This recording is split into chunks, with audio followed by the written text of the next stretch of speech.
everybody. I'm Kenny Wardell from BAM Magazine. It's my pleasure to be at the B.R. Cone Winery this afternoon for the Fall Festival. Headlining today is the Doobie Brothers with Michael McDonald.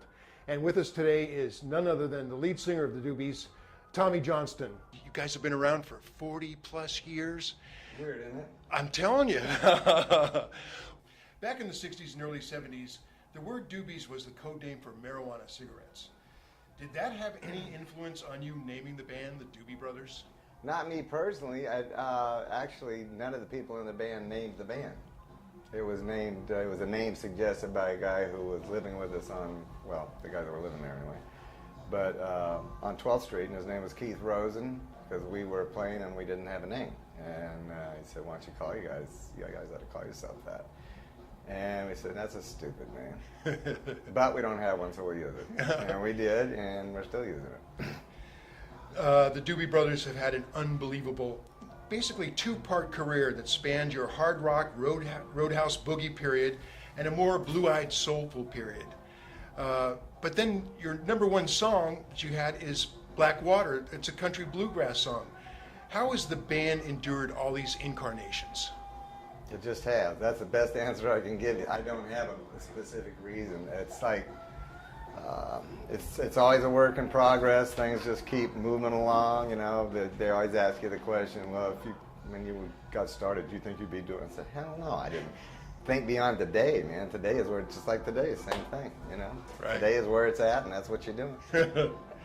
Well, back in the 80s, you had some health issues, and the band was out on tour, and I guess Jeff Skunk Baxter suggested that maybe they could bring in Michael McDonald to help. That was actually the mid-'70s, yeah. That was right at the beginning of the Stampede tour, and I had a bleeding ulcer that was really, really bad, and I ended up in the hospital with it and stuff. But it got healed. I went out and did the spring tour with, for taking it to the streets, and been going ever since, so. And then the Minute by Minute album that was, with Michael, and that had big hits, hit records on there. Yeah. And so what does it mean for you to be playing with Michael again today? Oh, I enjoy playing with Michael. It was fun. It's a nice change of pace, man. It's cool. Great. He's a good guy. Mike's fun to hang out with. BAM Magazine is back now, but we're online, and it's bammagazine.com, and you were in BAM Magazine a lot during your career. And do you have any Bammies memories of? Yeah, I have a couple of them. Went from Bammies to Cammies at the end there, as I recall. I remember being over there at the regular Bammies thing and picking up the Bammy for the group. And I remember walking by the Grateful Dead's table, and they were all yelling and screaming, and they ended up getting up on stage playing with Huey.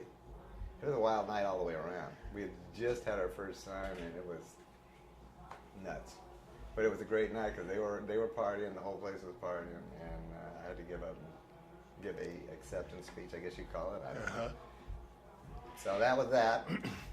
So we're going to be planning a Welcome Back BAM party, and we want to do like the Bay Area music prodigy, and we want to invite people like Neil Sean's son Miles, and Bill Champlin's son Will, and Greg Kinn's son Rye, and Billy Joe Armstrong's son, and Tommy Johnston's daughter Laura. What do you think about that? It would be cool. Wouldn't it? Yeah.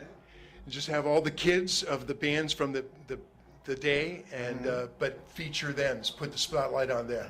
I think that would be a fantastic experience. Absolutely. Cool. Tell us about Laura. What's she doing? She's at USC. She's in her senior year. She's been doing a lot of writing in Nashville and LA both, and she's got a complete album's worth of tunes and more now. And she does gigs as often as she can, and she still has to do all the work for school, so she's kind of balancing her time with that. But she put a lot of time into this, a lot of time, because she wanted to. Because we sat down and talked to her. I said, "You sure you want to do this? It's a crazy business, man." But I watched her. She spent hours and hours and hours and hours on her own practicing. I sure didn't tell her to go do it, and she's developed to where she is now, which is pretty incredible. I heard her as I came in this afternoon, and she sounded great. Yeah. Kick ass. Do you have a favorite Doobie Brothers song? God, I hate that question. No offense. I would say no. I don't. I've got songs that I like, but it's not a song. It's I mean, I like everything pretty much, but there's some songs that mean, you know, a little something. Doesn't mean they were hits or anything. They're just songs, right. You know. Right. Well, I started playing your first record with nobody on it back in the early '70s. I was at KSAN Radio and played that, and Traveling Man, was that on that record too? Mm-hmm. Love those songs. And Nobody came back. You put it out again just put recently. it on the most recent album, yeah, on World Gone Crazy. It was Ted's idea, and we first went, really? You want to put that out again? Because it's been out twice, and it's not so much that he wanted to put it out as he just wanted to re-record it and get it done right, because he was right about the fact that it didn't get recorded, you know, by any means as well as it could, because that was on the first album we ever did in life, and we were all novices, and we really improved on it. It sounds really good. It's a great song, great song. You know, I think the 49ers should use that as their theme song, because remember when Coach Harbaugh said, you know, who's got it better than us? Nobody! Oh, yeah, I see where you're going. Cool. So I'm going to suggest that to the coach. Okay. Tommy, thanks a lot for taking the time My to pleasure, see us man. today, man. Always great to see you. You too, man. All right. Take care, bud. Okay, thanks.